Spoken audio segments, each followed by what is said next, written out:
Welcome to North Carolina Wine TV. I'm your co-host Kip Bodner. And I'm your other co-host Jeff Cohen, and we are here drinking North Carolina wine.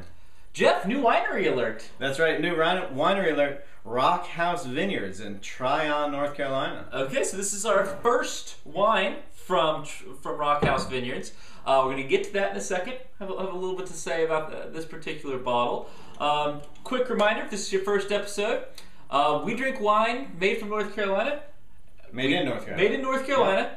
We tell you what it tastes like. We post those videos on the interwebs. You can connect with us via Twitter, Facebook, email, all that kind of fun stuff in the sidebar. Yep. But we'd really love it if you leave us comments down below too. Anything else? No, that covers it. Let's get into this wine. There's a couple things about this wine. One, it is a 2007 vintage Cabernet Franc from Rockhouse Vineyards in Tryon, North Carolina, which is in the western part of the state, a little bit further west from the Yadkin Valley area. What do we know about 2007, Jeff, in North Carolina? Well, 2007, the summer of 2007 specifically, was a hot, dry year. It was actually the last summer of the drought here in North Carolina. Hot.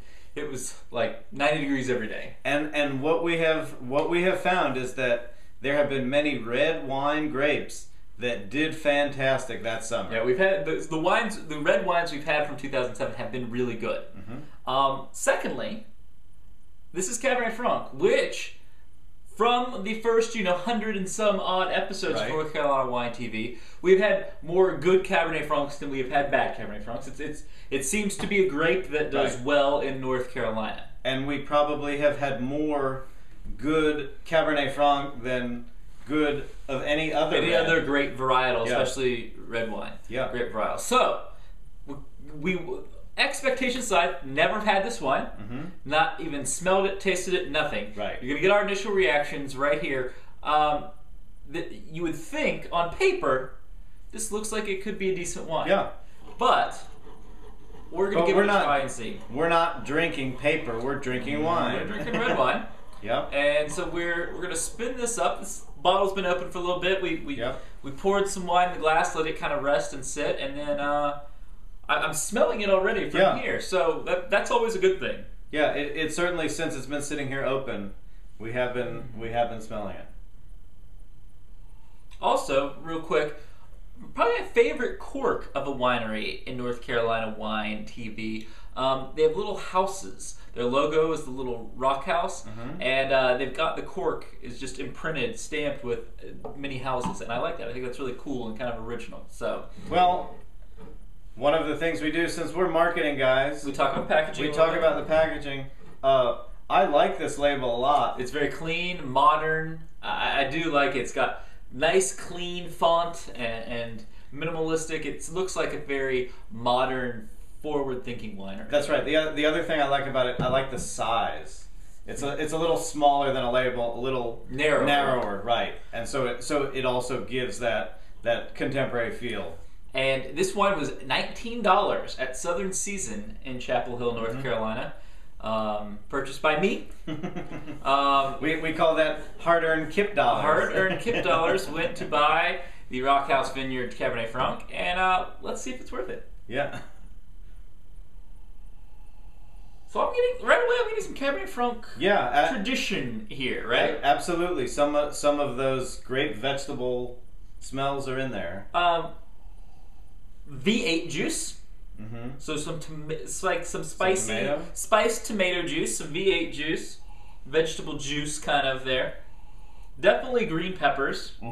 Yes. And I would say green pepper, a little like asparagus, green bean, like there's some other green aspects to it too. A little rosemary, like woodsy rosemary kind of scent there, and that's most of it. I mean, very clean, very bright on the nose, a very big nose. A lot going on the nose of this wine. Vegetable. When I spin it, now sniff, Jeff. I get a little. It's different. I get like a meatiness, don't you think? Like kind of a. When I aerate the wine a little bit, this is really good nose because I'm kind of getting like some cured meat, some like smoky ham or something. Okay. And getting that alongside some berry flavors are coming out now. Yeah, I'm. What are you getting? Like a blackberry, kind of a dark berry? Yeah, I'm actually getting. I would say a dark berry is probably a good way to describe it. That as this wine is opening up, it's changing dramatically. Yeah. But very good nose. Not getting much alcohol. Right. A little touch of oak here, but it doesn't seem over oak to me. Let's taste it. Yeah, let's try it.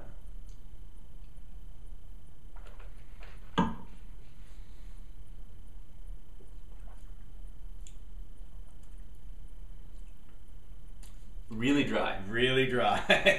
Really dry. Yes. I mean, when you are swishing it in your mouth or just drinking it, your mouth starts to be dry when the liquid is still in there. That being said, I enjoy that. And I'm sorry, we're at my house and we're having to use the small glasses. We're just waiting for one of our viewers to step up and send Jeff a couple of big glasses. Yeah, a couple of big red wine glasses so that when we shoot over here, we can really spin the wine and really get the flavor. So you would in fact be giving those glasses to yourself, not to me. You'd be doing that for you. Okay, so I think there's a lot going on in this wine. Vegetables, for sure, translate on the palate. There's some green pepper, some tomato, and some black pepper, some spice. It's almost kind of almost like a spicy pepper. If you try that, the finish is smooth, a touch alcohol, but it's dry.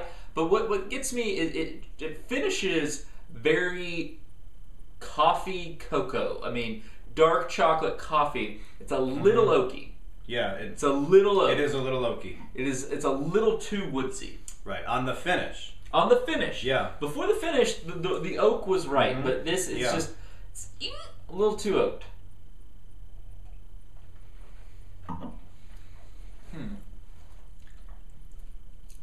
And I think for me at least, the dryness is a little too much by itself. This is a food wine. Yeah. Let's not call it what it is. I mean, this wine was made to go with food. Right. Because the dryness to me actually masks some of the flavors because it's so dry.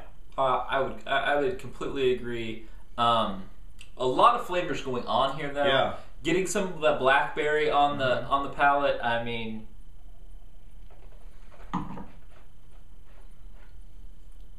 very complex. Yeah, and it is very good. It's rich. It's bold.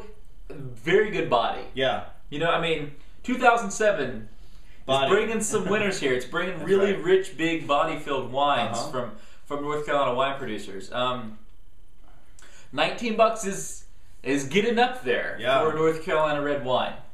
What do you think? What do you feel about this wine? I'm probably sitting at about a 4.